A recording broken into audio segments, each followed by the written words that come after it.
So apparently Charlie Cameron got off because Eddie Betts gave a character reference. Oh. You want to start like that? Do you know what I'm talking about? Charlie Cameron got off his dangerous tackle. So it's because of Eddie Betts. He's an influential character, really. Yeah, I mean, Eddie, you know, he's a good guy. And apparently Charlie Cameron's a good guy now because he got off from the one-match ban because of his good record. That's there you go. Shout out to Eddie Betts for being like, that's some real good guy. That's a homie coming in and just going, you know what? I'm going to back in my boy. Yeah, well, that's it. That's what you got to do, man, sometimes, you know? A lot of people were very concerned about that in the media this week because of the precedent it sets for good blokes. Yeah, and it just means Toby Green's, he's finished. Well, pretty much what it means is if a dude gets suspended, bad bloke. You know what I mean? Like, it's just yeah. If they uphold the suspension, it means you suck. It's defamation, really. Yeah. So, like, I don't know. I think I'm not sure if I like that from the AFL, but you know what? Anyway, they got to do what they got to do. They have no idea what they're doing. Yeah, true. They're like us. You know what I mean? They don't know how to start a pod either. You know what I mean? So, but anyway, yeah. Look, this week was highs and lows for both of us. Really, highs for you, lows for me. Yes. You're used to the lows by now, man. Look, this one really, really disappointed. Not gonna lie, this one hit at a different level because the Geelong the previous week and Brisbane the previous week, they're good teams. They're good teams. The But Hawks Hawthorn, no, they're not a good team. They're not a good team. Not yet.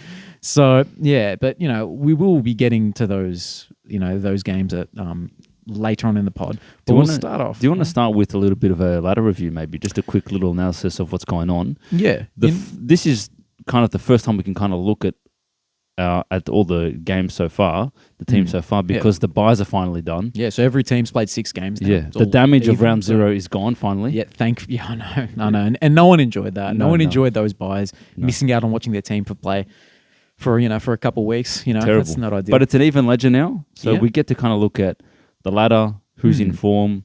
We can even look at maybe the coaches' votes, the Coleman.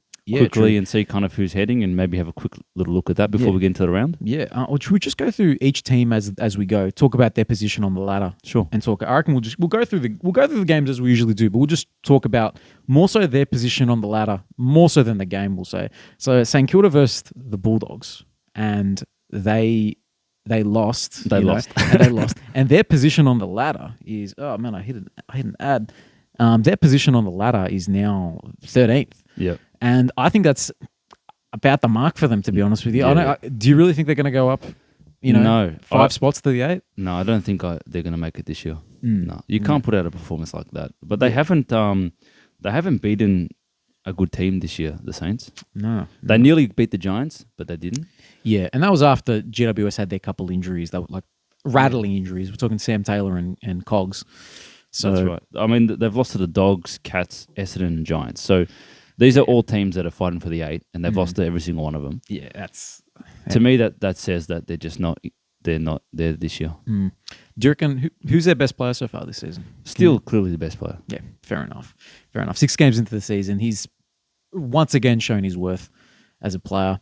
But not much to get really excited for with them, to be honest with you. It's hard to kind of know where they're at, isn't it? Yeah, no, 100%. They really need to step up their game.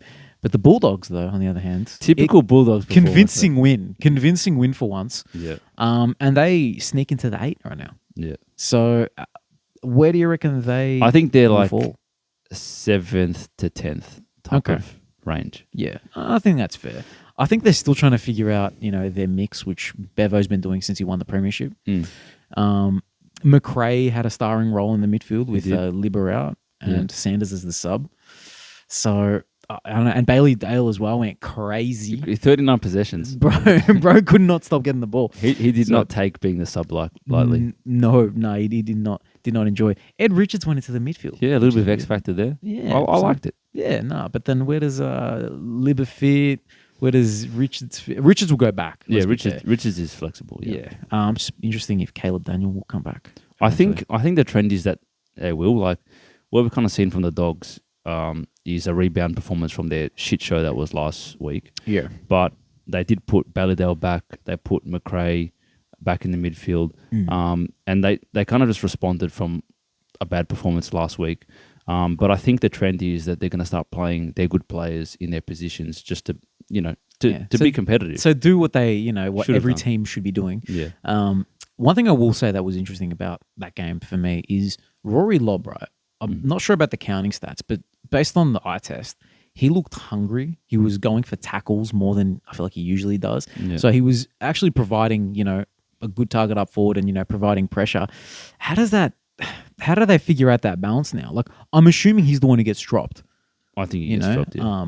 Well, I think like Norton kicked 6 goals, right? Yeah, so he's undroppable. No, that's right. Darcy, I feel like you have to reward his. Why would you get rid of him? He's a young player that's got talent. And his ruck work is better than Lobb's, Yeah. and that's kind of his role, is the ruck forward.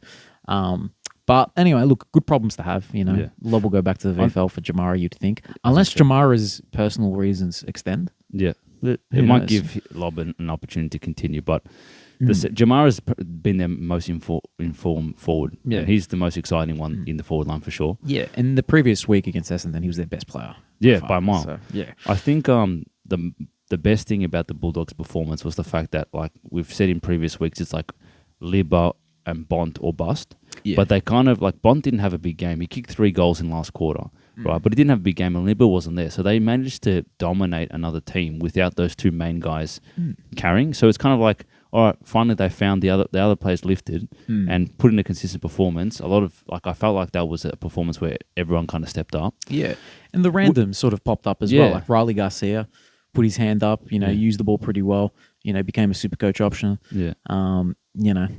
I'm seeing other guys. Riley West had a half decent game as well. I think a lot of people, like when you win by that much, they dominate possession, dominate marks, dominate kicks, everything like that. Like everyone looks good. Yeah, true. But I think the challenge for the Dogs is like, okay, they responded from a really bad week. It's easy to respond one week because you've got a clear focus of pressure. Then it's about like backing it up, and it'd be very typical Bulldogs performance to just get smashed next week and it's like back to the same issues. Well, look, they have Freo at Optus. Yeah, they should win that if they want to compete for that 7th, 8th spot. Yeah, you got to beat Freo. Yeah, well, we're waiting for Bulldogs to be consistent and to kind of be that team that they've got the talent. They've got those big game players. Be that team and take that next step. And then they haven't done that traditionally. So here's an opportunity to springboard off a good performance, but I'm not convinced until I see it. Oh, fair enough, man. Fair enough. And on to the next game. So 2 teams who, again, should be fighting for the 8. Adelaide versus Essendon. And the Dons won by 3 in the end. So Essendon find themselves 7th. Yeah. And I think that's their ceiling, to be honest with you. Definitely. Like 6 games in, they've shown some stuff. I don't know. One thing I find interesting about them is that it feels like every week they have a different player pop up and be a solid midfield contributor. This week it was Caldwell, and also Durham as well. They're both pretty solid, but like they'll have random dudes just pop up and have a good game. It was Setterfield in the first couple rounds. Yeah. And now, we need Parrish to step up as well. He's the one who needs to assert his dominance again. But look, they dominated this game. I know it was only a 3-point loss, and Draper did the thing. Did the thing where he fell on the ball. But I think that, like, if you look at the scoring shots, it was all them. Yeah. So, well, the interesting thing about this game was the fact that at every break it was close between the 2 teams, but there's a lot of momentum swings. So like you'd have Adelaide kick a couple of goals. I think they kicked what was it? They kicked 7 goals in a row at one point, the Crows. But then Essendon always responded. And then I think Essendon looked like the more damaging team inside 50 throughout the majority of the game. But Crows had their moments, man. Like they easily could have won that game. And so like I know that Draper flopped on the ball and it probably should have been a free kick at the end, but this is one of those situations where Crows can't blame the umpire decision for losing that. They had in that last couple of minutes, they had so many repeat inside 50s that they just couldn't capitalise. Yeah. They had a couple of players, Rochelle. Yeah, I was going to say Rochelle. No, he was he copped a bit of flack. Yeah, look, I mean, I think it's a bit unfair to, like, we're not here to put all this hate on like one player. Like he had a bad couple of moments, but he's still a gun and he'll learn from it. But these are one of those games where the team that makes the least mistakes wins because they were both sloppy. So I think Essendon was just cleaner when they needed to be. Fair enough. So with Adelaide now, going back to the ladder, right? Adelaide are 15th right now. I'm concerned for them, to be honest with you, at this point. Yeah. Like I don't know why. Like I had this feeling where they're not that bad. Especially in the Carlton game where they almost won. But I don't know. This week they have North at Hobart. Like, that sounds ironic from a North supporter. Maybe a danger game. Yeah, look, they beat Carlton, right? They beat Carlton, as you said. Oh, They beat Carlton, so they got their one win there. But yeah, I think in the context of their season, they needed to win this one. They're just so far behind now. Like now, it's like it's 1 and 5. Eight to get into the 8th. You need to win what 12. 12 for the rest of the season at this point. Yeah, like 13 wins. That might not even get you there. 13 wins. Yeah, you know what I mean. So yeah, I don't know. I think they're done, man. Yeah. But you're right in the fact that they probably aren't as bad as what their record shows. They're just they've started the season really poorly, and I think just some of their key players have been out of form. But like Dawson, for example, was by far his best game of the season. Oh yeah, he's back. That was a captain's performance. So like that was a brutal captain's. He was contested marking. He kicked a couple of clutch goals that started the momentum. For them to come back. So I thought like if he can kind of find some form again, Laird's been a little bit quiet. Some of these players can kind of come back. I think they'll be competitive and hard to beat. Yeah, but still they've got to chase the rest of the competition, be in the 8, and I don't see how they can do it. Yeah, no, there's too many good teams, too many competitive teams. Where they are right now, 15th, is probably not very complimentary to them, considering they are a bit of a better side. I think the 11th, 12th, 13th range is probably where they're going to end up. And then for Essendon, can they hold on to this 7th? I think that's their ceiling, personally. I think it's their ceiling. Look, I don't know what type of draw they have. Essendon's a hard team to read. I think that they're an average team. As in, they're not elite. They're definitely not bad. They can score. They've got a lot of midfield options. They've got some talent coming through. But they're Essendon, so they'll probably bottle it up halfway through the rest of the season. Exactly. They are missing a few players, like Peter Wright's He out. comes back this week. There you go. Yeah. Ridley's been out the whole season. That's true. So, and he's very important to the way they play. And also Zach Reid as well, who was going to be their, one of their key defenders this year. Look, with them and with Brad Scott specifically, he knows how to manage average teams and get them into the finals and then bottle it in the finals. So if that's probably what's going to end up happening for them. If they make that 7th or 8th spot, it's Brad Scott. He'll, they're not going to push any further than maybe, I don't know. They probably won't get a finals win. I don't think they'll make the finals anyway, but they'll be around that mark. Yeah, I think if they won a final, that would be like a huge win for them. Ridiculous. But it's not going to happen. I don't think so, no. Anyway, so on to the next game, right? So I think this was Collingwood's arrival. Yeah. To be honest with you. Against winning against Port by 42. And the scoring shots, 17-21 to 12-9 is obscene. Yeah. Right. It's funny because Port started with like all the power. The pun. Look at this guy. Look at this guy. No, and then like it was just Collingwood for the rest of the game, and they just couldn't stop it. Yeah, look, and going on the ladder again, right? So it was Port Adelaide. They end up 5th after this game, and Collingwood is 10th. You wouldn't have picked that, based on that result. No. But I think it shows that Collingwood, they really were off. They were really off to start the season. Premiership hangover. Big time. And, what do you reckon? Do you have an idea of what might have push them into getting better? Say, man. Or is it just rediscovering who they were and their identity? Sometimes you just need a reminder, man. I mean, really, they were bad for 3 weeks. Like, in the concept, it's not a big deal. They're going to find, they've found their form again now. They played like that running game, overlapping, powerful kind of scoring brand that they were doing last year. They found that. It took them a quarter to get into it, right? Yeah. But, if they just keep reinforcing that that's what makes them, all right, then they'll be fine. Like, they're not in the 8 at the moment, but they'll be in the 8 soon. Yeah. And some of their players are still finding a little bit of form, but like someone like Bobby Hill really kind of he's shone, and Mychek as well. Hoskin Elliott was good. Yeah, Dacos, he had a very quiet second half, but really built into the game. So I guess it's a good thing for them that they kind of were able to claw back the Port deficit without Dacos kind of sparking that. Yeah. But once they got the momentum going, he was all over the place as well. Yeah. So I think Port needs to take notes as well. If you're going to have a bad period of the season, do it in the first 3 rounds like Collingwood, not in the last, not in the finals like you did last year. I think it was a reality check for them. Like, I've got here the teams that they've beat. They've beat West Coast, Tigers, the Dons, and Freo. So none of those teams are like contenders at all. Now that they've come up against one at the G as well, they needed to make it a competitive game to give them a bit of belief, going into September because you got to win there. They're clearly. I think they had the same problem last year. Like they're going to smash up on bad teams. Yeah, but can they beat the best? They'll have a high win-loss record because they'll beat a lot of teams that are just around the middle tier to lower. But when it comes to the crunch, are they actually good enough to kind of? Yeah, I don't know. Hey, who knows, man? Like a lot of teams, they only really find their form towards the end of the season, and maybe they will, and maybe they'll, prove it then. But for now, look, I think Collingwood going into the rest of the season, they're top 4 contenders again. Yeah, I think we have to, give them. We got to concede that one to them. And Port probably a similar spot as well. They're fighting for that top 4. I think they're definitely top 6 teams, but who can manage to swing it into their favor and get it's going to be a hard top 4 to crack into. Oh yeah. No, I'm just looking at it now, man. Geelong, Sydney, GWS, Carlton. How are you going to knock down any of those teams in the top 4, man? Yeah, it's going to be hard. Yeah. And now, speaking of GWS and Carlton, is it my time to shine? This is yours. Now, I put the mic away.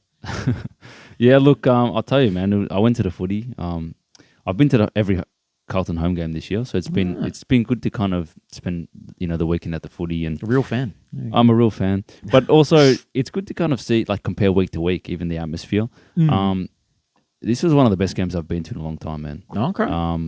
And you went to a couple of finals last year, didn't you? Yeah. Oh, the finals, you can't compare with finals, but a home and away game, the fact that Carlton was up against it with injuries, we copped, and Zach Williams was out halfway through the game as well. Wiedering was on one leg. So, we're really down on our luck with injuries. Yeah, no, I thought Wiedering was gone, man. The way he was moving towards the end of the half, mate. I'm like, Bro, he was basically just hopping the whole way. I know. I'm surprised he even kicked it on his right foot. But, with the injuries against us, coming up against a juggernaut team that's touted to be the best team in the league and, favourite for the flag, we beat them, man. We beat them. What I will say, they did have injuries as well. Sam Taylor's their best defender was out, and Cogs was out as well. So just nothing compared to Carlton's, bro. Carlton's got 12 of their best 22 out. Oh, you're right. Chera's out. Because I'm thinking of defenders. McGovern, Sard, Chera, Jack Martin, Motlop. Yeah, Jack Martin never plays anyway, bro. Yeah, I know, and but he's still best player. Motlop, man, come on, man.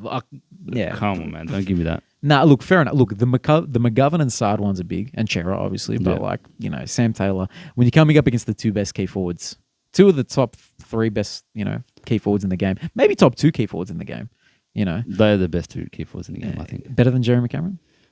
Yes. Actually, the only one that Jesse Hogan's leading the Coleman at the moment. So. There you go. Well, yeah, what did he do? Actually, I think he had a good game this one. He played it right. 3 or 4 goals himself, I think. It was 3 goals, but you could see his impact taking those contested marks around the field. It was very... He's a great player, and the thing that's amazing about him at the moment is his kicking accuracy is really high. So he's doing well, but whatever the case is, we're up against it, and there was all the talk in the media about the Carlton's tough run now. They've copped it with the injuries, and now they've lost a game against Adelaide that they should have won, and now there's the big stretch. And we come up against the Giants, and we just beat them, man. We just beat them. And well, in this run, 3 out of 6 wins would have been all right. Yeah. You know what I mean? Because you've got Geelong coming up next. Then the Pies. Then the Pies, and then Sydney, and then Gold Coast is in between there somewhere. Yeah. To get that run started with a win is huge. Especially when we will eventually get some, maybe Chera comes back next week. Whatever the case is, right? The Giants are a really, efficient team, and they were kind of doing that kick mark game and transitioning the ball really effectively in the first half. And Carlton was still, fighting with them, and we were dominating them out of the midfield. I haven't seen a more dominant midfield performance in a long time from any team. Our centre bounce, we beat him by 13 or 15 centre bounce clearances. So a lot of scores from clearance. But they were still finding any mistake we made, they'd find a way to kick goal from it. They're just that elite. Yeah. And then the third quarter comes along. Mackay and Curnow haven't even kicked a goal. And we just go bang, bang, bang, bang, bang.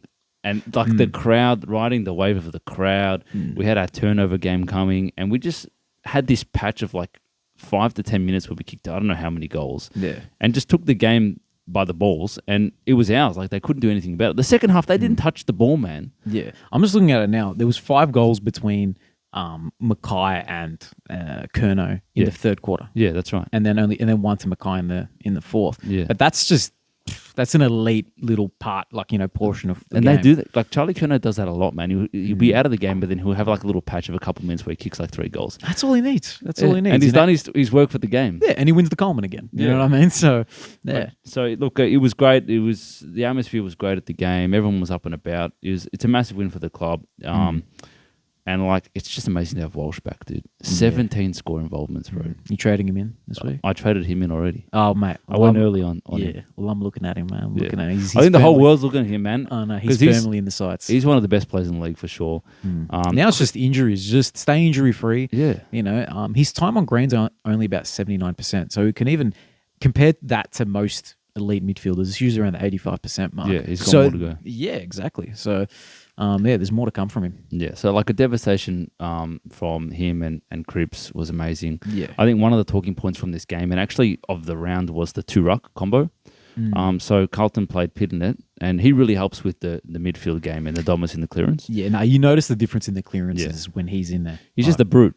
But the good thing is Tom de Gonning kicked 3 goals, so he gave a forward return. And some of the, like Kane Corns is probably the big one that talked about other clubs and their dual ruck combos. Like the most common one is like a Sean Darcy, Luke Jackson, and how Luke Jackson just isn't impactful as a forward. No. I think Port had the Soldo Sweet situation. So Soldo's been doing well. Now he's a forward. That one I did not like at all, man. I did not like that one at all. And the other one is Draper and Goldstein. And Goldstein is just outperforming Draper this year. Yeah, and the thing is, you can't. It's one of those things. Can you really drop Draper? Because he's the one with, with the promise, and he's going to be the dude. Well, we mentioned Peter Wright's coming back this week, so they've actually got a decision to make. Yeah, true. That's going to be too many bigs. There's too many bigs, man. Yeah, and Peter Wright has to play because he's dead eye shot. So Harry Jones has been fine. He played well. Yeah. And who else? Who's the other kid? Langford. You can't drop any of those guys. No. So they do it. I'm curious about that one now. So I think it's a unique strength of the Blues that they actually have potentially Tom de Gonning. They can actually play forward. Yeah, and 2 other key forwards who can all, they can coexist. That's right. So that's important. A bit of a point of difference was kind of shown in the game with the Blues. So look, really happy as a Carlton supporter. Yeah, fair enough, man. Fair enough. Actually, I've got a question for you. Okay. What do you think of bearded Lockie Ash? It looks like he's attached it or something, bro. It looks like he's gone to the what's it called, the disguise store, and he's just gone. It looks terrible, man. Yeah, I don't know, man. I like you, Lockie Ash. I think you're a good player, man. But that beard, just get rid of it. Yeah, and look, I'm one who's supportive of beards generally. Same. But I have one on my face at the moment. Yeah, same. I can't believe it. But like the one I attached this morning at least suits my face. You know what I mean? If you might have to, go back to the costume store and demand a refund. To be honest with you, I think so. It's not doing him any favors. No, I don't think so. But he's a great player, though. Shout out to him, man. Shout out to Lockie Ash. Shout out Lockie Ash. Good bloke. Yeah, do you want to head on to the next one? Sure. So now it's going to get a bit wet here. We go down to the Gabba, and we'll go against. We didn't talk about the ladder in regards to the both GWS Carlton and and Giants are fighting for top 4 spots. Yeah, well, they're 3rd and 4th right now, and I think that's where they're going to stay pretty much. Hopefully. Yeah, Yeah. Well, look, maybe even they might even go to 1 and 2. To be honest with you, they look like that good a team because even in a loss, GWS. They still looked great, man. Yeah, they're still I think clinical. they're so efficient, right? Like what it took to beat them was a team that just absolutely spanked them. Like it was annihilation in the midfield. It's not going to happen everywhere like that. No. So the only bad players, like we're talking like ball use wise, like say O'Halloran, for example, right? He might be an average user of the ball, but at least he goes in.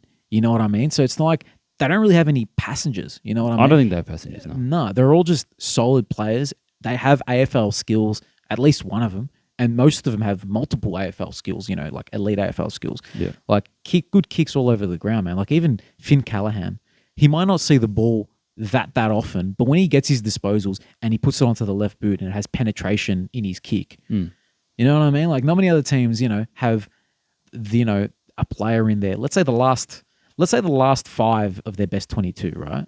Finn Callahan's in that sort of range. I don't think he's, up there just yet, which he probably will be. But yeah, if that's your bottom 5, it's impressive. I think you're right. They're a very even team, and they kind of know what their game style is, and they've got a team that's picked that suits it. So, yeah, I mean, as I said, like it took a team to annihilate them in the midfield to beat them. any team that kind of breaks even with them, they make a mistake and the Giants will punish you. So they're definitely going to be up there. And the Carlton's challenge is to kind of keep up that level of ballistic football. It's hard to maintain. Yeah. But it's good that Carlton's turnover game is in good shape. I think they're the best turnover team in the comp at the moment. So that's the premiership stat, and that's what's exciting from a Carlton perspective is the fact that you need to have a good turnover game to win the flag, and they were bad last year at that, and now they're the best at it. Oh, so. There you go. Well, we'll move again. We'll try again. To move over to the Brisbane Geelong game. And so the Blues, right? But yeah, Brizzy just didn't get it right in the wet.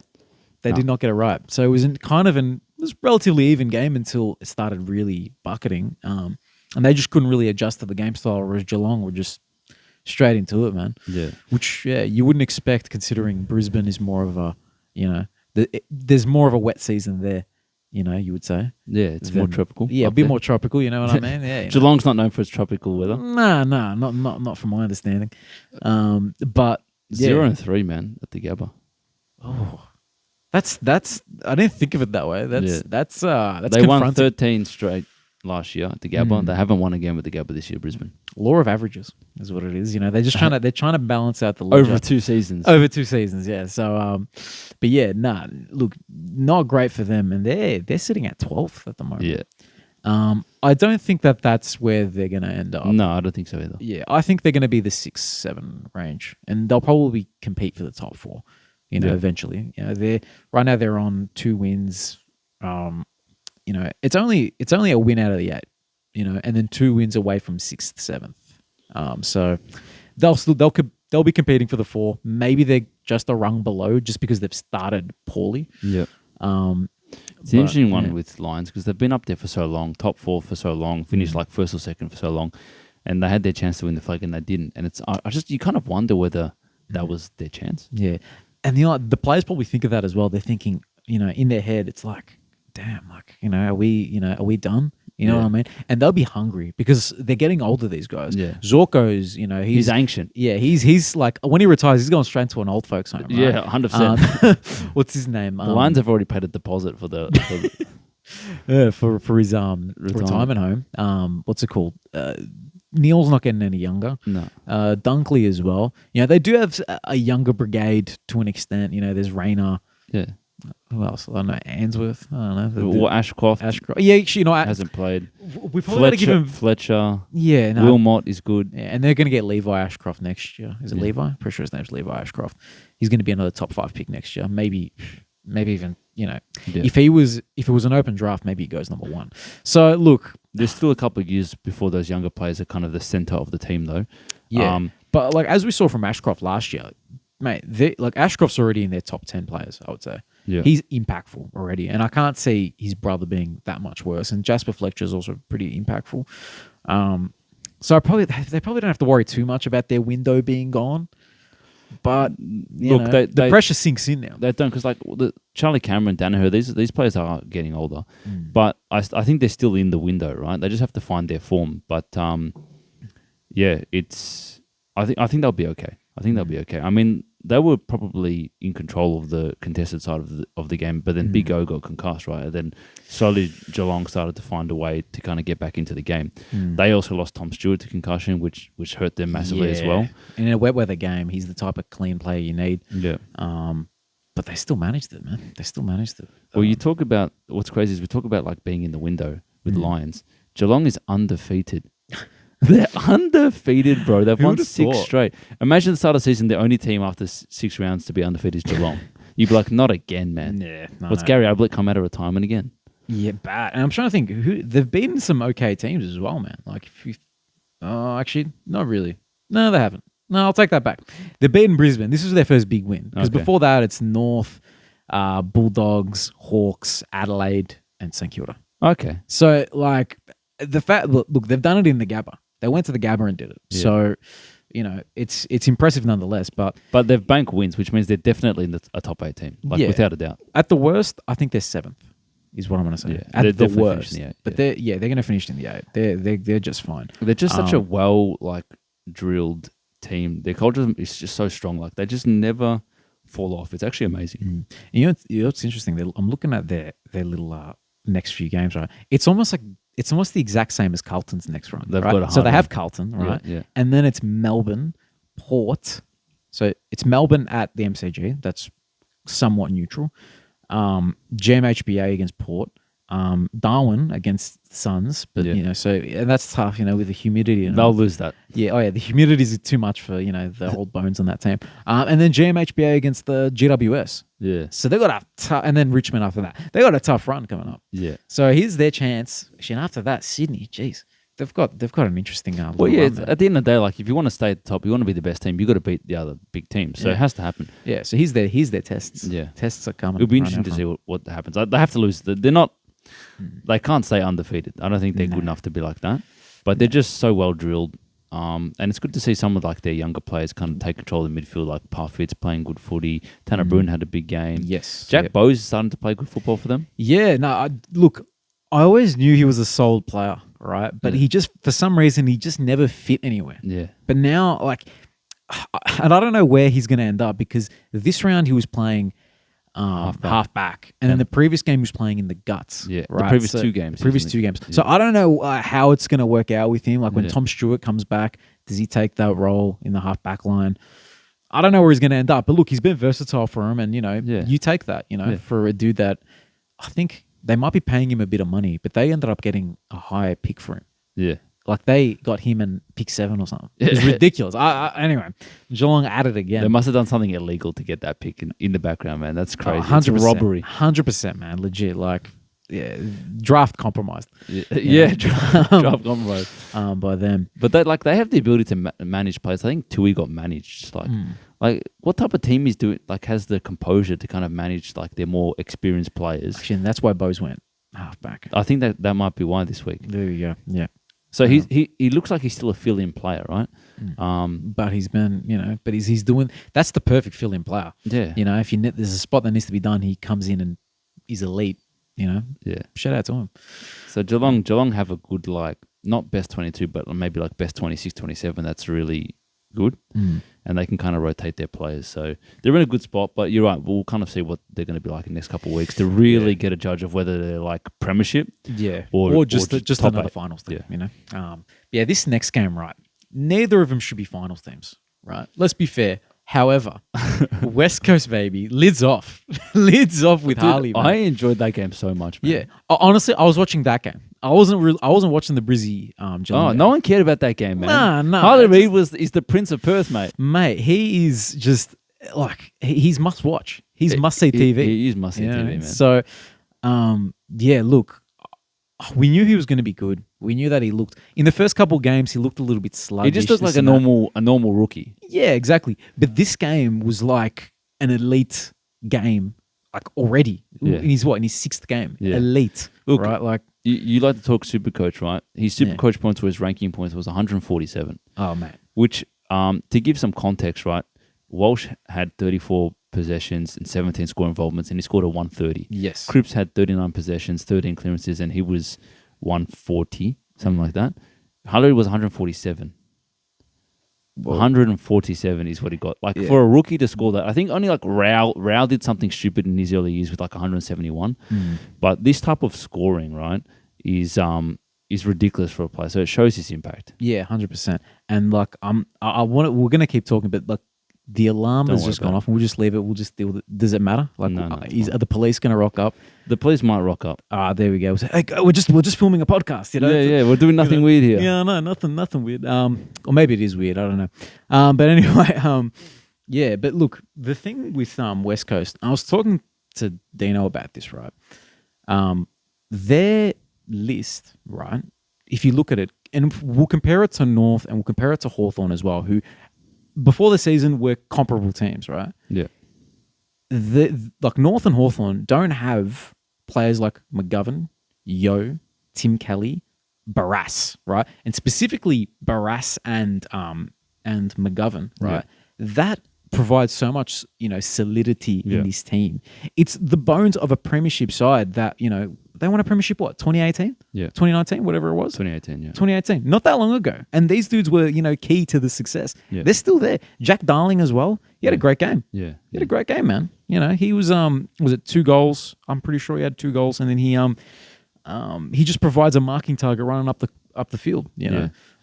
But yeah, back to Harley Reid though. Yeah. Back to Harley Reid. 3 goals, and the thing I want to say about him, right, is his moxie, right? When he's walking around the midfield, chatting shit, he's whispering into Sarong's ear. He's pushing Fife off the ball, stuff like that. And there was one play specifically where he tackles Sarong, right? I blinked, right? And then all of a sudden, he's got the ball sprinting out of the pack. I'm like, how? Yeah. How, bro? It's actually crazy. He takes on... I've never seen an 18-year-old take on a tackle and just expect to get through it. And he's done that many times in that game. So he's absolutely crazy. I think one of the things that this game kind of brings up, and I want your opinion on it because you're a North man, I think you know where I'm coming from, is that the fact that North won that game at the start of end of last year, I think against Gold Coast, to put you away from winning the Spoon. Yeah. Which meant that you got pick 2, not pick 1, Harley Reid.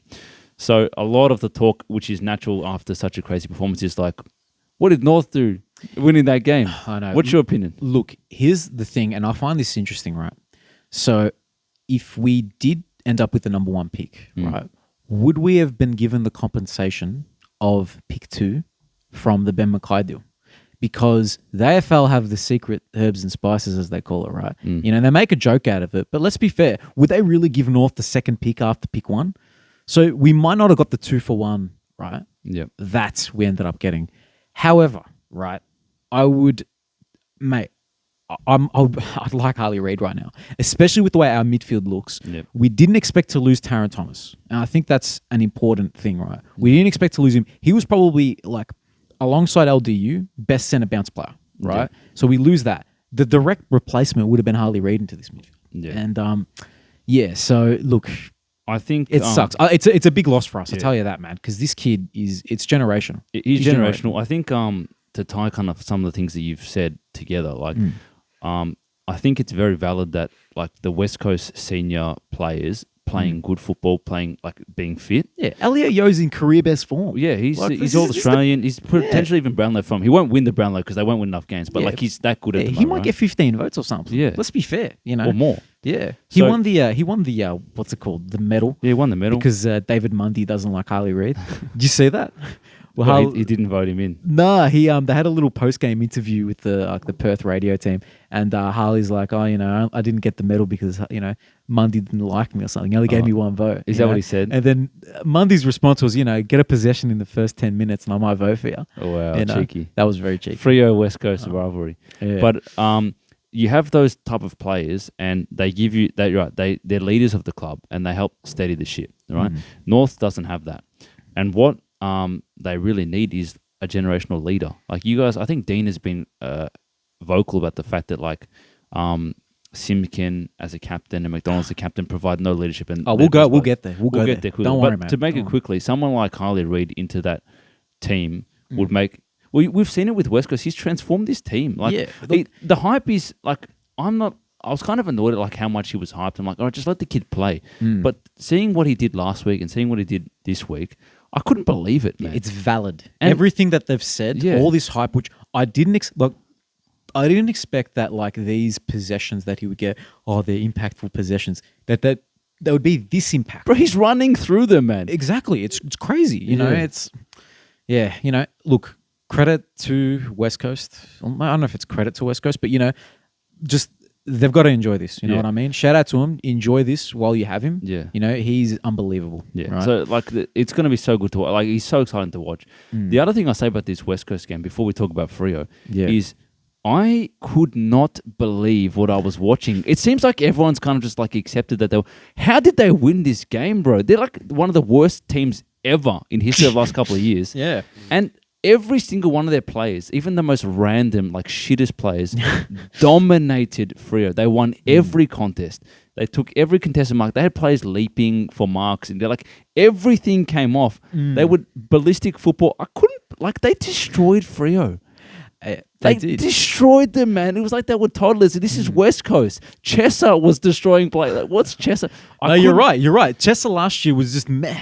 But He was the most meh they're player. calling Chesser a gun after he kicks a goal. Chesser's not a gun. No. I could not believe it, man. And like, yeah, they're good on West Coast, and maybe it's the Hollywood factor. And yes, Elliot Yeo and Tim Kelly and all these players are playing good football. They're fit again, which is great. But Freo, bro, get your shit together, man. Yeah. I think this is my hypothesis, and I don't know what it's going to end up looking like. We can review this in a couple of weeks. But Yeah. I think Freo's mentality at the moment, I think, is a little bit weak. And I know that sounds like a harsh criticism on them, but it might just be the fact that they just need to develop as a team over time. But I think they've lost 2 tough games. And for them to kind of come out and get smashed by West Coast, to me, kind of seems like they're a little bit defeated mentally. Yeah. That's my guess. Yeah. And look, I think for them, Amos goes out early in this game. And then you're relying on, Tracy and Luke Jackson, who aren't, key forwards, that's not their preferred position. Or maybe it is for Tracy, I don't know. But he's not the greatest at it. They can't put forward, scoring pressure on. It just doesn't happen, they just fall behind. They couldn't contain West Coast, which is what they have been best at. They've been best at containing teams and just couldn't do it. They couldn't contain Jake Waterman with his 5 goals, man. Yeah. Hey, can we just get some acknowledgement about? Yeah, no, he's playing great football, man. Yeah, but can we say that he's a top player now? Can we say he's a decent player? Yeah, he's decent. He's a decent player. Yeah. Do you reckon? I would say probably better than Zerha. We're making that talk. He's playing way better than Zerha. I'll give you a little stat, right? I was looking at the marks. They're taken this year, and like the top marks are people like Luke Ryan and Sheasel and all these defenders, right? There's 2 forwards that are in the top 10. Waterman. Marks. I'm gonna guess Waterman and Charlie Kerno. No, Waterman. Mackay. Yeah, Mackay. Yeah, Harry Mackay. Yeah, there you go. So for a forward to be taking as many marks or close to as many marks as these defenders, they get uncontested marks. Yeah. So to me, it's like, oh, Waterman's having a season. So I think he's breaking out. And look, truth be told, it's 10.7. Actually, sorry, wrong. So 3.5 marks inside 50, above average. 2.2 contested marks, above average. Yeah. And 2.8 goals, elite. Yeah. For a key forward. He's killing it. There you go. Jakey Waterman. Jake the Snake Waterman. Jake the Snake, mate. Better than Jake the Snake Saligo? Or I don't know. Look, I think he is. Yeah. I think he is. If you ask to have one in your team, we're not talking about Carlton, right? Because you guys already have a billion key forwards, right? Yeah. But like, if you're going to start a team, you're picking him over Saligo. That's just what it is because he's a key forward. Yeah. And they're at a similar level of player, Yeah. Yeah, this is what it is. Both breaking out this year. But yeah, look, Waterman's playing good. And like when West Coast is moving the ball freely and he's getting option, like, that's a big thing as well. So that was an interesting game just because it was so unexpected. And an unexpected blockbuster of a game. The one other thing I have in my head is it's kind of irrelevant to the result and everything, but Fife kind of sleeper performance with like 13 clearances.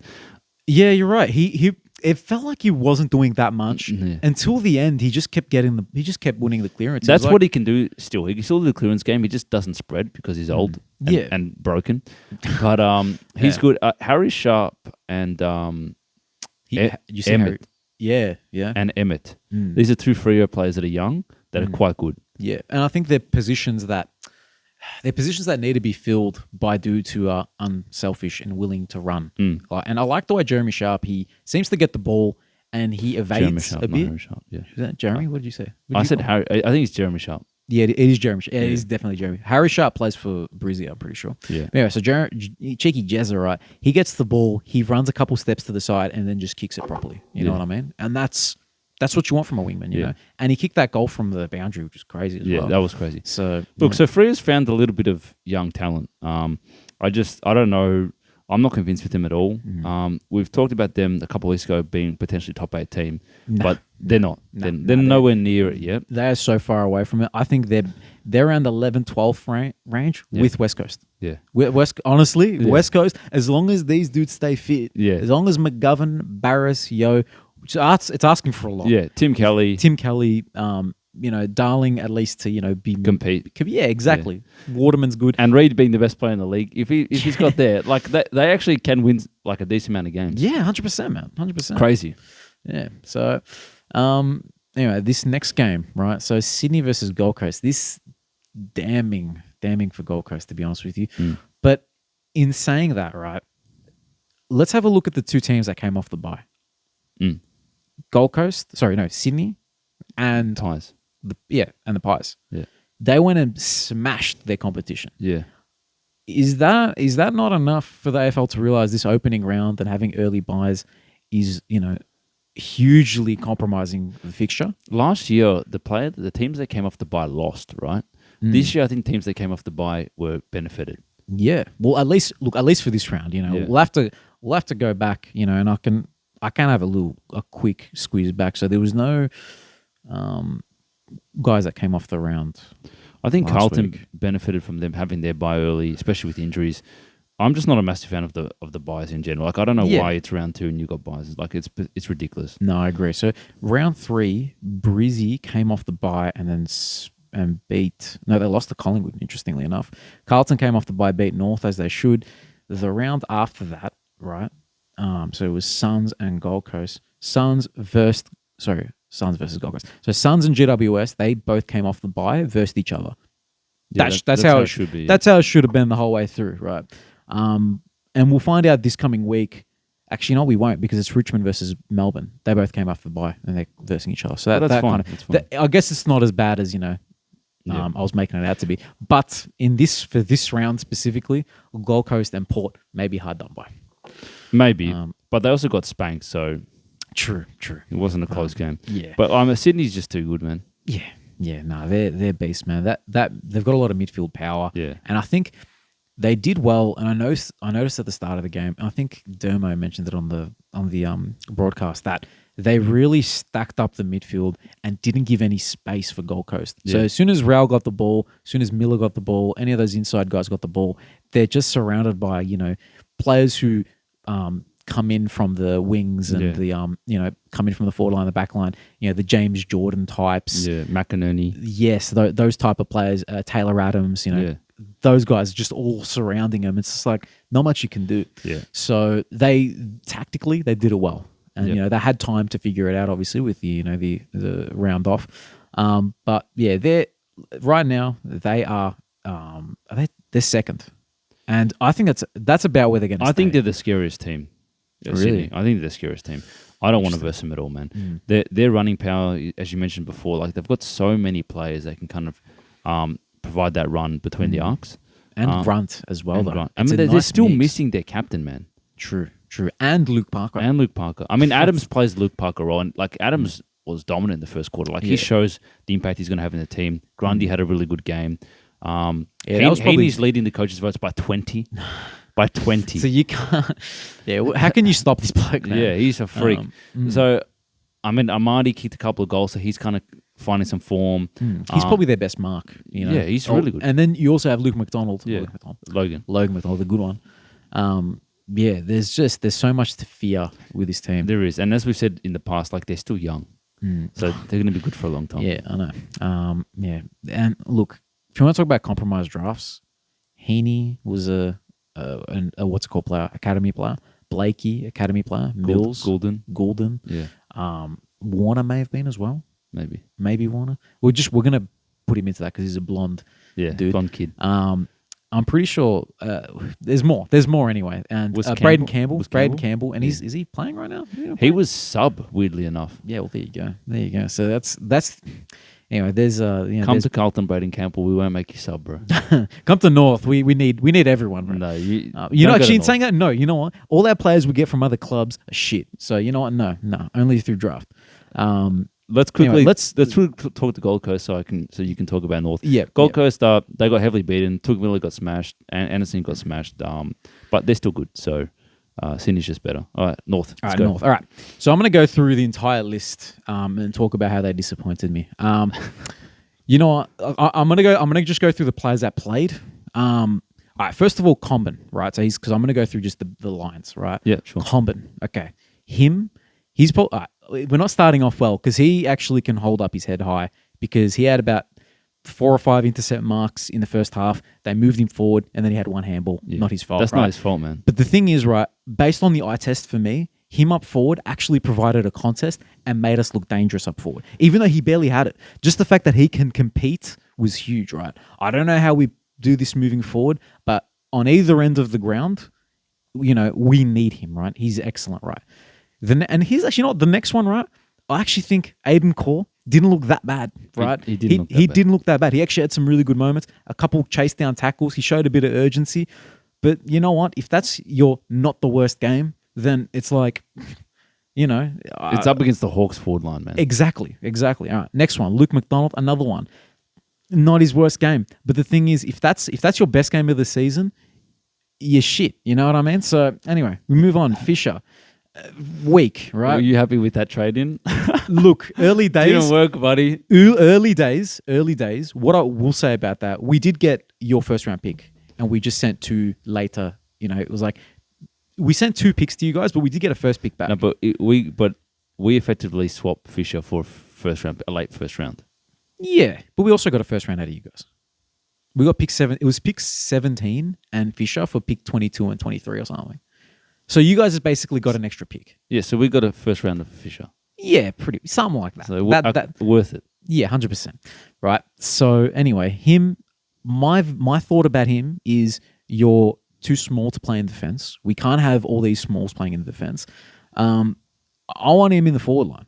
Seriously, I don't care how much they've paid you and how many years. I think it's a 4-year contract. I don't care how much they've paid you. I don't care if there's a clause in your contract that says I have to play where I choose. Go in the forward line. You're going to play where you're told. Play in the forward line. Provide a little bit of spark there. Maybe on the wing, but in the defense, you're too small, mate. And constantly, we're getting out, hustled and out, strengthed by people in the defense. It's pathetic. Big In Yun's next, right? He has depth perception problems, right? He doesn't he sees the ball and he's like 10 meters away from it by the time it hits him, right? Ridiculous, right? Like he had a decent first game, but this second game just no good. He'll get dropped. Good. He should get dropped. And I traded him with my super coach and stuff you for that, right? So a waste of a trade. Anyway, next one, Drury. Look, underdeveloped, small dude, kicked the goal. I can't get too angry at this kid, right? Anyway, next one, Darcy Tucker. You're meh. Get out of here, right? Just for a senior player, just not strong enough. Yeah. Not strong enough. Not a good enough ball user. Meh. LDU, that was a half decent game, but you should be doing better, man. You should be doing better. Stevens, here's one, right? Another Fisher situation, right? We trade this guy in from another club. City knows what they're doing, man. Oh yeah. If they're offering a player, be careful, mate. How did they use pick 5 on this guy? How did they use honestly, this game, right? Specifically, shocking decision making. He's weak. How many of these undersized players with not enough skills can we have in this team? Well, he's meant to be extremely skillful. But he's not. He hasn't been skillful. Look, I don't know if that's because we don't have the structure and the game plan for him to highlight his skills, but it's not getting highlighted, right? Dersma, I'm not going to make too many, I'm not going to say next, yeah. Yeah. No, the thing I will say, I prefer to have Sanders right now. I would prefer to have Sanders. Anyway, oh, okay, interesting. Yeah, because inside midfielder with some grunt, Dersma will probably. I think he'll probably be the better player at the end of his career. But I'd rather have Sanders right now. Fair enough. Tom Powell. Look, too weak to be playing in the midfield consistently. Good ball user, but I need a bit more. You've been in the system for 3 years. Why do you still look undersized? You should be jacked by now, man. Come on, get on the Psalms or something. Eddie Ford, good hustle. Curtis. If he was 20% more clean, he'd be very, very good. 3 goals. I like this game. Yeah. Larky, I don't know how you managed to get those 3 goals, but, his lack of aerial ability is a problem in the forward line, You need to have someone like Comben next to him. Otherwise, there's no presence there. Zerha, presence. He actually has presence. Yeah, he's got presence. That's all he has. Cherry's our best player at the moment, apart from Sheasel. He's a Theodore. Sheasel, I feel sorry for you, man. You should not have this amount of pressure on you as a young player. You should not have this amount of pressure on you. You've been our best player, and I feel bad for him. Now they're talking about him going into the midfield that's going to change exactly the whole narrative of this team. Yeah, so we have to shift up his development, right, for us to try to win some games, to try to scrounge together decent performance. Jai Simpkin in the Luke McDonald category of bad captain. Just he's not strong enough in the contest, and he's not clean enough with it. He's not good. No, he's not good. Bailey Scott, same thing to Dylan Stevens. Weak, not a good enough ball user. Will Phil, Same as Tom Powell, but maybe worse than Tom Powell. Wasted pick. What's that? Wasted pick. Yeah, pick 3. Come on, man. Tyler Sellers, I want you to get dropped for Finbar Maley this week because Finbar Maley actually knows how to create a contest and you can't. And last player, McKercher. I feel so bad for this kid, right? He played half forward and didn't. He should be half. He's better on the halfback. Yeah. The thing with McKercher, he wants to play a good ball. He will be getting tackled, right? He wants to give a good hand pass. But by the time he realizes no one's giving me a good option, he'll go for the obvious hand pass, and then it becomes hospital. Yeah. So, and there was that one play where he sprinted through the ground, and it was excellent. But he can't do it. He did it once. All right. You can talk about Hawthorn if you want. I need a rest. Look, I get the frustration of having a team that sucks because Carlton was terrible for ages. But look, Hawks, the reason why I tipped them in my personal tips was because they had such a bad game and they're typical going to respond. Like that's just what they do. They win one, they lose one, they play good, they play bad. They were just too mature for you guys, and they have a game plan. They have a game plan. Their midfield also respond. Like Newcombe made his best game of the year. They were just too strong for you guys in there. But look, if the Hawks are making you look terrible, then you got a problem. Big problem. Big problem. Well, Hawks, like I'm still believe the Hawks are going to be a very good team in a couple of years' time, but they're not there yet. So I don't have too much to say about them, man. Last player that I forgot to talk about was Lazaro. He did well as a sub, but he's still a bad ball user. Like for the one really good ball that he plays, like kick, hand pass, there's one bad one. So, but I like his energy though. That's actually I've got a note here. Yeah, no, go for it, man. I saw like how Daniel Gorringe has Dan Does Footy on YouTube. So I'm scared to know what he did, man. I'm scared to know what his. He made some comment about North Melbourne. I think it was about the graveyard shift of North versus Hawks. Yeah. And like, no offense, it's like no one is watching. The only reason I was watching that game is because you and Dean are North supporters. Otherwise, like, turn off the TV. So that's a real friend. That is a real friend. He goes and watches North versus Hawthorn just to chat about it with his mates. I was hyping it up for you guys. Then halfway through, I'm like, oh my gosh, kill me. But then like Underwood was commenting as well, and like Gorringe was talking about that's the sound of the graveyard shift. And then I saw a comment and I pissed myself, and it said in Daniel Gorringe's comment section, it said, because obviously he's a Carlton supporter, so it's like karma for Clarko for not letting Fev kick 100 goals in 2008. I died. It's like karma for Clarko. Well, if it is karma, well, you deserve it, Clarko. Yeah, you know what? If that's it took some time to get there. Look, going and playing Jordan Roughhead, your key forward, on Fev right at the end of the game, that was shenanigans. You'd be premiers right now if Clarko had let Fev kick 100 goals. There you go, Clarko. We blaming this on you. I thought that was such a funny callback, but yeah. Yeah, look, it's interesting, blaming Clarko. I don't know at what point do we really have to, when does his job actually come under fire? That's it. It's a good point because like he's this superstar coach that you can't question his decisions, but is he doing a good job? No, he's not. Right now, he's not. Let's be fair. But yeah, he's obviously champion coach. You would think that he has an idea of how to get this team back on board, in the next few years. But right now, it's looking bad, and I think the list management has to come under question as well because I don't know. We have to try. We need people who can create contests. We need physicality because that just is not. It's not existent in this team. Yeah, that's true. Anyway, I think we can move on.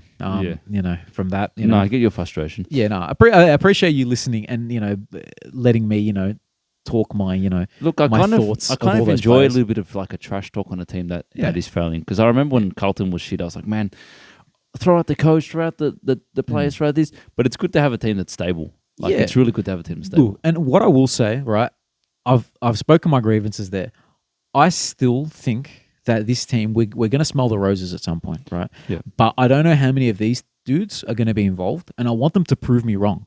Like, you guys are on a list for a reason. You don't make an AFL list, by being a scrub. You really don't, And I was talking shit about Dylan Stevens, a pick 5. I was talking shit about Zach Fisher. You guys have AFL skills, man. But like, out there, it's not looking good, man. It's not looking good, and it's on you guys more than it is on the coach. Not specifically just those two, but the whole team.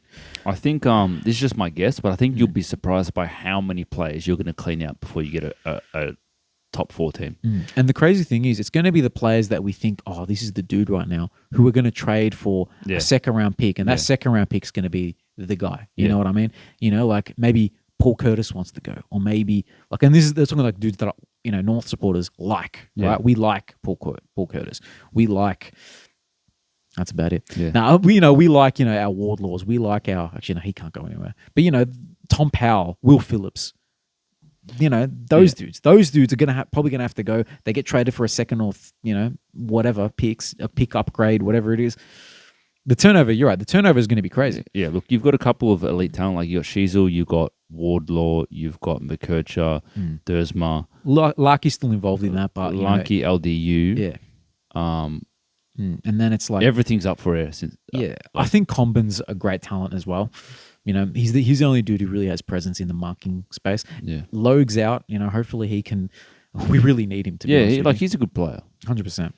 But I think you guys will be bottom for the next maybe 3-4 years. Do you reckon maybe I know everyone's made a joke about how our compensation picks and stuff have been excessive. I don't really think it has been. It's been second and third round picks which we've had to trade.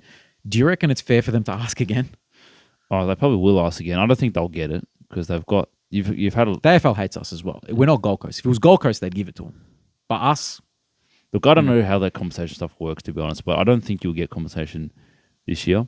But it's going to be what's not compensation, but priority, whatever. Whatever it is. I think you guys need to find some mature players that can compete. I think that's what is going to get your team competitive. Yeah, even if they're not great, right? If they provide a contest, it gives you guys a chance, right? Yeah, 100%. I don't know what I should have had this written down, but I heard the commentators talk about LDU's win-loss record. Oh, and he's won 20 games in his career, something like that. Yeah, well, man, I think Eddie Ford's 1-27 or something. Yeah, the thing is, that's so deflating. You can't. Carlton went through that, and players like Cade Simpson and Mark Murphy, their win-loss records. Cripps played his first final. He's one of the champions of our game. He's a Brownlow medalist. He won his first final last year. He's 27. So yeah, you know what? When you it didn't affect Cripps' competitiveness, right? But you don't know the impact it has on someone like LDU, for example. That's it, yeah. Because he's obviously an amazing player, but some games he looks interested in, some games he just doesn't. And I don't know we don't know what's going on in his head. But if you just lose and lose and lose and lose, you just expect to lose. And what part of that team has that killer instinct? You lose it. Maybe you lose it. I don't know. I'm not at the elite level. I don't know what it's like. But I wonder if you just lose and lose and lose, whether you just accept losing. I don't know. Yeah. Anyway, that's probably enough of that. But it's an interesting scenario. Yeah. Well, you guys are bad. Yeah, we are. Well, look, this week we got Adelaide at Hobart, and we seem to do all right at Hobart. Prove us wrong, lads. This is your this could be a game where you can be competitive at least. Yeah. Anyway, we'll go on to the tips. Before we do that, I just want to do one thing. We've had Dino, friends of the pod, John Lev, question us about the pressure gauge. So I had a little quick look at it, and I'll make it quick. Those pressure kind of scores that they show on Fox Footy, it was not easy to find out how it's calculated. Yeah. But I thought it was based on aura. You know what I mean? So it's just based on the feeling you get watching those teams. Yeah, you just you do some weird things with your fingers and you get it. Yeah, it's just ooh, my body temperature's going up watching this. You know what I mean? So that could be one way. Champion data, you never know how they get their statistics. Yeah, they're off the pot. They're sitting there with a temperature or something. Yeah. They're checking their heart rate. I'm like, heart rate's going up watching this. The pressure gauge is going up. Sometimes I wouldn't be surprised if that's how I did it. But they have my understanding is they have 6 measures for pressure gauge. Yeah. Which is physical pressure, closing pressure, chasing, corralling, no pressure, and set position. Pressure and set position. Okay. Yeah. So quickly, physical pressure is like tackles actually physically impacting the other player. That gets you the most points. Right? Fair enough. Closing pressure is like chasing or smothering or not necessarily touching the player but impacting the ball in some way. They're like the stats that don't get counted. They don't get counted, but it's clear that you're putting pressure. Yeah. Then there's chasing. Like if you're going for a run and I'm chasing you, I'm putting implied pressure on you. I'm not actually touching you, but there's still pressure there. Yeah. Corralling is like, you're kind of holding them in position and you're kind of not letting them go but not touching them. No pressure is when like a player is running and chaining up and there's no one in sight. So that's obviously that's no pressure, right? But if your team is doing that, that's impacting your pressure rating. Yeah. And then set position is like when you're on the mark. So it's stopping, you kick to kick, but you're on the mark, so you're stopping them from transitioning super quickly. Yeah. So those are the factors that affect the pressure rating. Physical pressure has the most points. Yeah. And I think it works where you sum up all the pressure at points times by whether it's physical pressure, closing pressure has different points, and you average it, and that's how you get the rating. Where did you find this information, by the way? I looked it up. You look like a Google? Well, I looked it up on Google, and I found a really shitty video from years ago from Jonathan Brown and Nick Rewell. Oh, okay. They didn't do well in school. Hey, but this guy though. They did not do well in school, man. Yeah, you reckon you probably got a higher ATAR than them, surely. ATAR or not, look, the thing is Jonathan Brown and Nick Rewell have been smacked in the head so many times. Yeah, true. They can't count to 6. No, you're and right. they can't explain how pressure rating works, but hopefully that makes some sense to anyone that's interested in that. There we go. The pressure gauge. Anyway, the pressure's on for us with tips this week. And we're also going to do something different. We're going to do the gauntlet, right? We're going to start doing it. I actually have to log in and create an account for it for the AFL tips. Yeah. But basically, you have to pick a guarantee. And then once you pick that guarantee, if you pick Melbourne, say, for example, this week, you can't pick them as a guarantee for the rest of the season, right? And to start our tips, they're going to be my guarantee is against Richmond. Richmond's still undermanned, this week. So Richmond versus Melbourne on the Wednesday, they're going to be undermanned, and that's who I'm going to go for my guarantee. And I'm assuming you're going to, second me on that tip there. You want me to second you? I haven't seen the other tips, bro. I can't. What's that? I haven't seen the rounds. No, yeah. No, I'm saying just for the tip. Yeah. Just for the tip, for the podcast tip. Oh yeah, I expect them to win. Yeah. Yeah. No, we'll talk through all the games, and then you can make a choice on your gauntlet. Oh, okay. I thought you were saying gauntlet was your Melbourne. No. Yeah, Melbourne to beat Richmond. Yeah. Yeah. Fair enough. And then the next game is Essendon versus Collingwood, the Anzac Day game. And look, irrespective of where these teams are, they always kind of have a competitive game. But Collingwood. Yeah, fair enough. No, I'm happy to go with Collingwood as well. Next game, GWS in Canberra versus Brizzy. I think the Giants, man. Yeah, they're just the team in form, and they're good at playing in really shitty grounds. True. The next game is Port versus St Kilda. I think that's an easy Port in my eyes, and it's at Adelaide. Yep. We're gonna go with them. The next game, North versus Adelaide. Look, let's be mature and go Adelaide. I think it is a danger game for them, to be honest with you. But no one in their right mind can tip North right now. No, but I actually think you're right. I think it is one of those games where you go, they came up and won. Like Launceston, they're playing Launceston, right? Hobart. Did they play better footy there? I don't know. You're a supporter, We generally do. Yeah. I feel like that's where we've gotten, more than half of our wins the last 3 years. Adelaide is not the best at travelling. They're not playing great footy, but they're starting to find their form. I'd expect the Crows to win, but yeah, and they need to. This would be embarrassing. They need to bad. This really would be the worst loss of the season for any team, just about, if they lost this one. Yeah. To be honest with you, any team who loses to North Melbourne, consider that the worst loss of the season, just about. Fair enough. So Geelong versus Carlton at the MCG. That's a huge game. I'm backing man. in the Blue Boys, man. After that win against the Giants, I don't think there's anything this team can't do. Yeah, I'm happy to back you on that one, to be honest with you, because Geelong haven't beaten a really good team yet, and they're undefeated. They have to lose at some point. They do. Surely it's this round, right? Next game is in Perth, Freo versus the Bulldogs.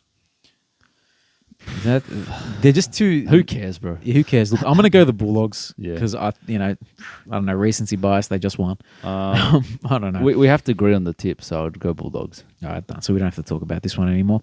Good. Next game is at People's First, Gold Coast versus Eagles, and I'm happy to go Gold Coast. Yeah. But in saying that, bro, if the Eagles won this, what is it? Not Fleagles. Fleagles. The Fleagles. I saw Flaggles. I saw a comment when the West Coast won. It says, "You just got weagled." You just got weagled. I laughed way too hard at that for some reason. And then the last game of the round is Hawthorn versus Sydney at MCG, and we're gonna have to go Sydney. Let's not even talk about it. Yeah. Do you have a gauntlet pick? Yeah, you can look when you do your actual thing. You can change it. But did you want to go North? You know what? Just so you know, I'm gonna do it. What Personally, other team you can is pick? North You know, gonna you win? can pick whoever you want, right? But you know what? You've convinced me just by making the question. I'm gonna make my gauntlet pick North, just because then if it fails, right? I don't know another game that North can possibly win. Yeah. This is Adelaide are under pressure, and we're also under pressure, and it's at a home ground, the Hobart ground where we might actually win. Just because then I don't have to do it for the rest of the season. Do you I don't guys to have worry about Hawks this again? shit. Do you have Hawks again? I think we got Hawks. I think we got the West Coast twice. Oh, West Coast. Yeah, or maybe do I just let's just stay in let's stay in the game and just go Melbourne over Richmond. Let's just stay in the game. But Melbourne, do you want that's such an easy one? Do we want to for the We don't have to do this together. We can do this separately. separate Yeah, we gauntlet? can do a separate gauntlet. I think we should do an Enjoyers gauntlet. Enjoyers gauntlet. All right, together. Enjoyers gauntlet. What do you want to do? Should we do North? Let's And go then- North, man. We'll go North, and then we don't have to worry want to do about it. North because to just shout on them so hard, it's hilarious to tip them. Yeah, and then my hope is that we don't have to. I can just forget about it. Yeah, yeah. You know what I mean? And if we get it, then at that stage we're on. We're on. If we get it right, the gauntlet pick of North. That's Yeah, we're winning the $1,000. we'll get the one grand's in the it's in the pocket. It's It's in the There you pocket. go. And then finally we can pay for all this equipment. But yeah. anyway, Even pay newer for this studio. TV. Pay the rent for the for the space and all that. So That's it. but anyway, thank you for No, thank listening. you. Thank you for and thank you Shish. Thank you for putting up with my little rant there about the North players. That's why I'm used to it, bro. Yeah, no, I don't know if that's interesting for you guys, that little rant there, but those are my grievances. Yeah, look, now we've got a full round of footy coming up. Anzac time. Day. Yeah, about time. Yeah. Catch Footy's on Wednesday night, so if you're tipping, make sure you get your tips in. Yeah, that's it. Make sure you watch the pod early so you can get your tips. Yeah. That's it. Anyway, have a good week. Thanks, guys. See you next week. Catch. Hey, Svenda, Matta, fellow enjoyers of the AFL. Dino here, just in my car. After watching what was an absolutely dreadful North Melbourne performance. Firstly, I just want to say to the Hawks fans, enjoy your win. I feel like you've all been way too pessimistic about Hawthorn's chances against North this week. Trying to relate to North Melbourne fans. Pretty sure last time I checked, you did a number on us last year and you've also not lost 26 of your last 27 games. So just enjoy your win. Enjoy your 4 premierships over the last 16 years. No one feels sorry for you at all for how bad you are this year and probably in the next couple of years as well. But you're not on North's level when it comes to being a bad team. I'm sorry. Now let's talk a bit of North. So obviously North kicking the first 2 goals of the game. Happy with the start. A couple scrappy goals. It was nothing to write home about, but you at least like the intensity. And then Hawthorn proceeds to kick, what was it in the end, like the next 9 goals. And once again, North Melbourne just simply can't stop a team from getting on a run. And in Hawthorn's case, kind of comical, people in the crowd laughing at the ease at which they're scoring goals. In certain plays, just fumbling the ball 3-4 times and still having time and space to finish the play off with the goal. North's just weak, man. We've recruited players like Fisher and Stevens who, I don't know any other team in the league who has players as small and weak as McKercher, Fisher, Scott in the defence. It's okay to have one of those sort of speedster type players, but we're literally relying on these guys to defend fast balls into the 50. It's just never going to work out. And at least you want to see the other way, the ball leaving our defensive 50 fast and, maybe some run and carry and some quick mark and handball to the guy overlapping, things like that. It just does not happen regularly enough. And funnily enough, when we do it, we can get the ball up the field and look pretty good. But it's just way, way too rare that happens and so frustrating. So I guess that's on Clarko first and foremost. Got a few things to say about Clarko as well today. Why are you relying so much on these guys to play in defence and actually have defensive assignments when they just cannot defend and you're not using their strengths the other way? It's poor. So many of our senior players, again, I'm sick of saying it, but Simpkin and Luke McDonald could be the nicest blokes off the field. I don't give a shit. They are the worst in terms of actual playing performance, captains, since they got the captain armband in AFL history. And anyone can call in, message in the boys, tell us who is worse on-field performance as captain ever. I think you will struggle to find any of them. Just woeful from them. Our other senior players, Core again, woeful. Larky brought it in the second half, anonymous in the air, one-on-one duels, lost them all day long, outnumbered all day long. Tyler Sellers, I don't give a shit if you're a second game player, mate. And you know what? Not on him, because he didn't put himself on the list and play himself. So no disrespect to Tyler Sellers. All again on the recruitment and Clarkson. You select a VFL player, you give a VFL player opportunities that doesn't have any actual AFL skills, and what do you get? 2 weeks in a row, 1 disposal and 2 disposals. Didn't impact any contests. You've got Charlie Coleman doing pretty well, all things considered, in defence, showing something, and your big genius move in the second half is to throw away almost a year of developing as a key back to chuck him forward to provide a contest because no one else could. Absolutely poor list building in that regard as well. Our on-ballers, LDU, again, you could say it was one of our better performers, but barely scratching mid-20s in disposals. You know, our other on-ballers, Tommy Powell, not good enough. Will Phillips, not good enough. Lazaro came on, did okay. Sheasel, really the only shining light. McKercher doing a nice few things, but I'm never going to criticise McKercher, Dersma, Sheasel if he ever does have a bad game, which seems to be never. Because these kids shouldn't have the responsibility of coming in and saving a club. No other club asks young kids like this to carry them, which is just a damn shame. So, on the coaching, the recruiting, when it comes to the senior leadership and actually building a list of guys that can compete in the air, compete physically, an absolute joke. Just got bullied once again by the likes of Nash and Newcomb and so on. So look, honestly, a shout out to the crowd as well. 30,000 were there. When you consider how bad both teams are, very well done. The North fans continue to surprise me with how well they continue to turn out. People can give us shit as much as they want, but no other team in the league would be this bad for this long and still get so many fans coming in relative to their overall fan base. So well done to the North fans on that regard. But look, man, it's going to be another long year. I'm going to be following the draft really closely because that's our only hope at the moment. Hopefully we can recruit a few big bodies in, but look, man, it is what it is. Yeah, look forward to hopefully watching a win this year at some point. It's bound to happen. People overreacting, saying we're not going to win a game. I think last year and the year before shows that at some point you will win, but geez, man, 1 win in 26 and that win coming in the last round last year.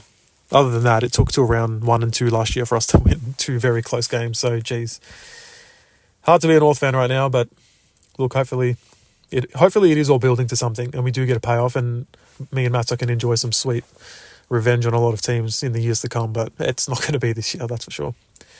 Anyway, boys, have a good one. Love the pod. Sorry for the rant, but yeah, needed to get it off my chest a bit.